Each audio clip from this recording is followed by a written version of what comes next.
okay, one more point that I wanted to talk about is cross-validation. So now this goes back to the problem of how to choose a good lambda, right? So now you have decided you want to do a regularization, let's say L2 regularization, and then you have put this lambda in the objective value. But how do you choose a good lambda for your problem? So of course, if somebody tells you this is the test set on which you want to test, you can actually train for different lambdas and test it on the test set and see what is the error. But nobody is going to give you the test set, right? So if you had the test set, you might as well optimize in the test set. Why use the training set at all in the first place? So nobody gives you the test set. So you only have the train set. So we somehow want to mimic the performance on the test set using the train set, right? So and what is an intuitive way to do that, right? So this is our training set, let's say. The typical way one might want to do is, so you cut off 30% of it and call this a validation set, right? So this will be our train. Now you train your model on this. You don't show the validation set to the model. Train it on this, and then test it on your validation set and get a prediction accuracy. It might so happen that the validation set that you have, by random chance, happen to be bad with respect to the training that you had. Basically, the split that you did, you might have just gotten unlucky, right? So the split was bad, which means the validation set was not as representative as your training set, and you don't want that to happen. So the way to do that is you create multiple train test validation sets. You take different random splits of 70-30%, let's say, of train and validation sets, and then you train on the train set, test it on the validation set, note the accuracy. Again, do that for every split, and then average it over all the splits. This is for a particular choice of lambda, right? Now you change the lambda, use the same splits, and train it for that particular lambda, and see how does the accuracy behave. And as you change lambdas, you will get different accuracies, and then pick the lambda that works well for your case, right? So what people typically do is when you don't have too much training data, which is rarely a problem these days. These days you have too much training data, that's the problem. But in the cases where you don't have too much training data, one way to do it is called as leave one out cross-validation. It's just leaving just one point out for the validation test, right? So, and then you use m minus 1 points for your training, and then just test it on the last point. And then you create m such training sets, and then average it and see what your accuracy is. So that is how you pick the regularization parameter lambda, right? Any questions till now? Because in the next maybe 15 minutes, I'll quickly cover generative versus discriminative paradigms. So is this clear, and why we do regularization and how it helps the bias variance trade-off and so on? Yeah. Okay, so let's quickly move on to part 2, which I'll try to cover in faster fashion. I think a lot of these things will also be covered in detail in the next couple of days, starting from this afternoon. I just wanted to give a flavor for what these things are. Of course, to refresh, we had the supervised learning, different types, binary, multiclass, regression, and so on. This is multiclass, this is regression, and let's go back to the classification, the standard binary classification setting, where you had these features, and then you have training sets, output labels, and the way to relate training and tests, as I said, is there is a probability distribution, joint distribution over x and y, which not only generates the training set, but also the test set, right? So now, we want to somehow capture this joint distribution using the training data, right? And the way you actually model this joint distribution, what you choose to model in this joint distribution determines how our model will be, right? So let's for a moment think, what if somebody gives you this p of x comma y? Somebody actually tells you what is the probability of every feature comma label, right? So this is given to you as information. So now what would be your answer? I mean, what would be your algorithm to predict for a new data point if you had information about p of x comma y? So if you had p of x comma y, the right thing to do is to compute the probability of a label given the feature, right? So how do you do that? Which means you want to compute P of y given x. You know the joint distribution. It's easy to compute the conditional distribution because P of y given x is P of x given y by P of x, right? So how do you get P of x? You just marginalize it over P of x comma y, which is P of x comma 0 plus P of x comma 1. So let's say you have now P of y given x. Now what would be your answer? So I give you a new x. You have computed P of y given x. How will you predict y? In the case of binary classification, what would be your answer? The label for which the probability is higher. P of y given x is a probability distribution, right? In the binary classification, it's just two numbers, y equal to 1, y equal to 0. So the way you do that is, if probability of label is 1, given the feature is greater than probability of label equal to 0, given the feature, then predict 1, else 0. This is the best that you can do. But what is the problem? Well, you cannot beat this classifier. Nothing, no matter how you try, you cannot beat a classifier that predicts better than this, right? So, but what is the inherent problem with this classifier? What assumptions did we make which does not hold in practice? Nobody is going to give us. I mean, but life is hard. So nobody gives us P of x given y, right? So all we know about P of x given y is only through the training data, right? So now you have to somehow model P of x given y, and the way you choose to model differentiates between two different paradigms of supervised learning, right? So the two different models at a high level in supervised learning are those called as discriminative models versus those which are called as generative models. The discriminative models are try to model P of label given feature, that is P of y given x directly, right? So you want to assume certain model for P of y given x and try to find the best model that fits the data. The generative model, you model the joint distribution, not just the conditional, but the joint distribution itself. That is, you might model P of feature given labels, the class conditional probabilities, basically given that it is class 0, what is the chance that I will see this feature? You can model that. And also you can model what is the probability of finding a label. If you have modeled P of x given y and P of y, it is equivalently modeling P of x comma y, right? So because it's just a product of these two. So so we'll see examples of discriminative model versus generative model and see how they went to use what.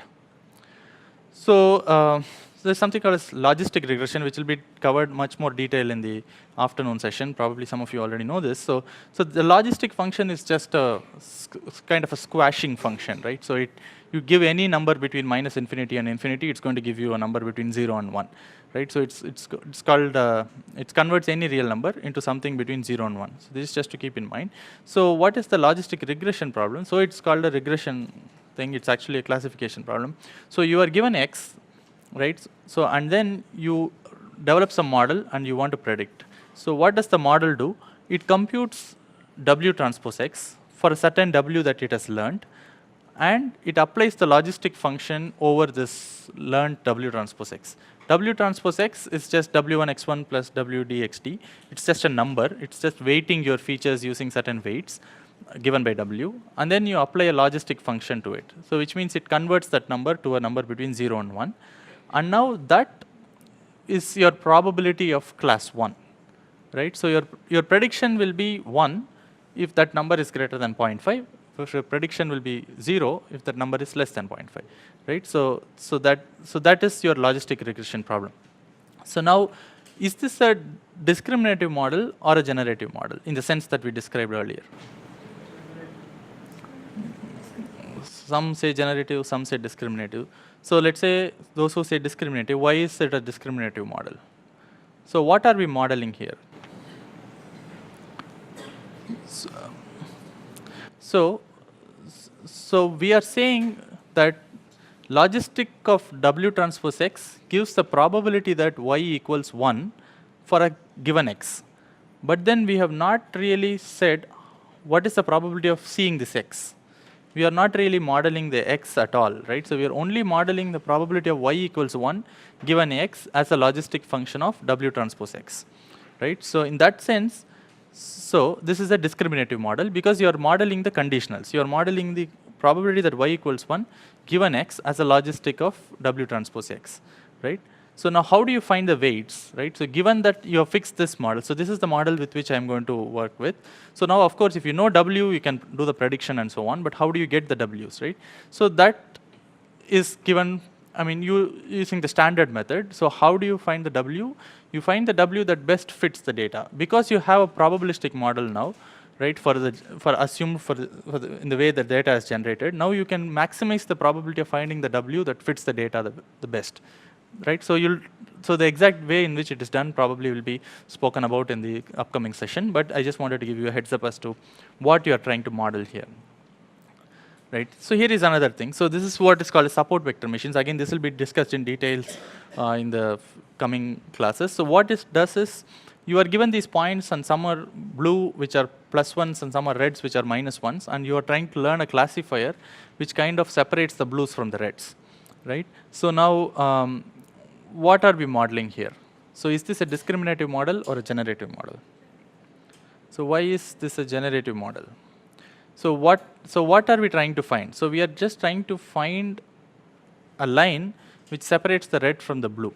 So in other words, so given a new point, given a x, you don't care how this x is generated. Given a new x, you will now say whether this x belongs to the right side of the line or the left side of the line.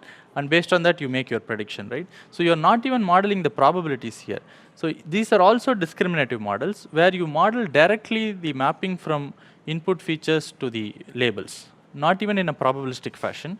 So you're just modeling for a given x, what is the y, right? So the model here is the y is given by this line, which side of the line the x falls on, right? And that's why this is also called as a discriminative model. Yeah.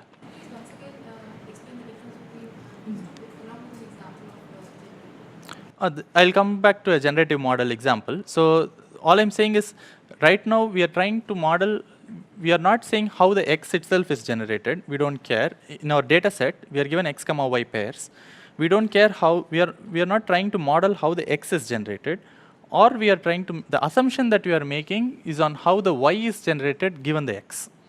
In the logistic regression case, we are saying, given, if somebody gives me an x, I will say the probability of y equals 1 given this x is logistic of W transpose x. I don't really care how the x is generated. Similarly, in support vector machines, this is also discriminative. I don't care how somebody gives me an x.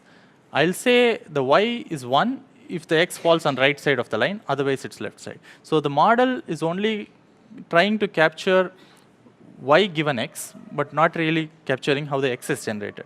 But I'll give an example of a model, which is specifically what is called as a Gaussian discriminant analysis, which tries to model both. Right? So what it does is, it makes the following assumption as to how the data is generated. Here you flip the way in which the data generative model happens. You first generate a label, right? So you toss a coin with probability phi or phi, right? So and if it falls heads, then you call it label 0, or let's say label 1, and if it falls tails, then you call it label 0. So once that coin is tossed, let's say it fell head, which means the label is 1. Now given that the coin has fallen as heads, now you have a distribution over your x, right? So now your distribution is some normal distribution centered at around mean. So let's say that is, so this would be for your y equals 1 case, and this is for your y equals 0 case. If y is 1, then I will generate an x which is centered at this point with certain variance. Right? So that is how my first point in my data set is generated. Now to generate a second point in my data set, again I will toss a coin with some probability phi. If it falls tails in this case, now I will go to this mean and variance, and I will generate a data point. Let's say that's how this data point gets generated. Now I repeat this, and I keep repeating this. Right? So now I get 100 different points. This is an assumption as to how the data itself is generated. I'm not saying this is how the data would have been generated. Somebody gives you a data set, but then you are making a modeling assumption that the data set has been generated in this particular fashion, where the y was first decided, and then the x given y's distribution decides which x you got, and then somebody gave you an x comma y, and then they gave you 100 different points. Now if this was the assumption in which the data was generated, then what are the parameters that best fits this model? That is what you'll ask. So you'll ask the reverse question. Now I am given the data set. What are the parameters which will best explain the data that I have seen if the data had been generated in this particular fashion? right? So now note that you're not just making a assumption, modeling assumption on y given x, you're also making an assumption of how x is also generated. So that is where the difference comes. Start this assumption given that we have no knowledge of the given thing. Yeah, so I'll come to that. So that is my last slide. So we'll come to that. So right now, note that this specifies both, right? It specifies both probability of y and probability of x given y, which means you're basically modeling the joint distribution in this case, right? It is a generative model. So again, the problem is to learn the parameters of this model, which will most likely explain the training data. On the other hand, your logistic regression, just to make the difference, is probability of y given x is what you are modeling, which is not a generative model, which is a discriminative model. Now for the million-dollar question, so generate or discriminate? So that is the question. The answer is it depends. So there is no single answer to this question. So the easier way to model would be to just model y given x, because that's all you care about, right? All you care about is whether you're getting the answer, classification answer right or wrong, right? So you don't care how the x, typically you don't really have to care how the x is generated. On the other hand, if you have some reason to believe that the x itself is generated in a particular fashion, right? So if you have some domain knowledge that your data is generated in a particular fashion, then it makes sense to go for a generative model, right? So typically, if your generative model that you assume, if it reflects the truth, then you will get good parameter fits with much lesser samples, right? So you only need a fewer samples to get a good fit. However, if the generative model is not aligned with the truth, then it becomes an issue. So if you have no information about the way data is generated, the standard way, I mean the usual way, is to go for a discriminative model. But then if you know how the data is generated, then typically people go for a generative model. So for example, the people who make the case for discriminative models say the following. So let's say you're trying to learn, you're trying to distinguish between two different languages, right? So let's say Hindi and English. You don't really have to understand how Hindi words are generated and how English words are generated to just distinguish between whether a sentence is in Hindi or English. The discriminative capacity does not require understanding of how the language itself is generated, right? So if that is the case, you only can use a discriminative model to find out whether a word is in Hindi or English. But then there are cases where you may have much more detail about how the how the problem's data itself comes about, right? So in those cases, it makes much more sense to use a generative model.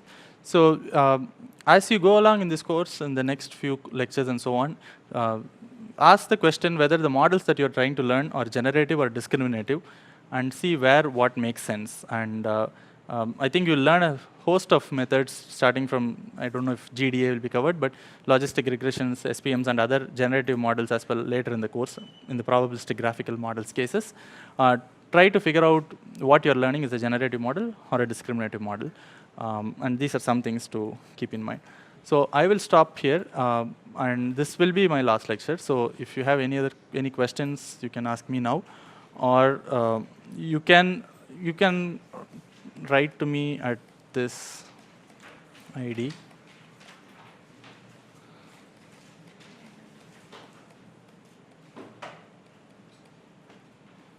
So yeah. So I also want to do a small bit of advertisement. So if people are interested in internships at Conduent, you can write to me and we'll see if we can do a fit. So typically third years, fourth years people who are interested in machine learning, you can feel free to write to me. Any questions at this point before I stop? Okay. How does it happen in later types of labels? That is, now we have seen about binary. Just in short, like what are the changes that take place when you go to multi-class and Yeah, so you can do a lot of things in multi-class. So multi-class, let's say you have 10 different classes in the handwriting recognition case, right? 0 to 9, right? So people have studied various hosts of methods where you can directly try to model the P of y given x, where you try to get a probability distribution over all classes. All your deep learning algorithms and those kind of things do that. Or you can use your binary classification as a black box, and then you can try to differentiate between pairs of classes, right? So you take your data set, only take the data sets corresponding to digit 1 and digit 2, and then try to learn a classifier. Then digit 3 and digit 4 and so on. And then given a new digit, you send it through all these classifiers, and then use a combination function to come up with an answer. So this is called as a 1 versus 1. So there is a 1 versus rest way to do that, in the sense that you take all your data points, make your class, the data points corresponding to digit 1 as class 1, and every other data point as class 0. Now it's 1 versus rest, right? So now you have lesser number of classifiers to learn, and some cases this also works. So, and there are multiple other ways to do multi-class. So that's a separate topic in itself, yeah. Okay, thank you very much.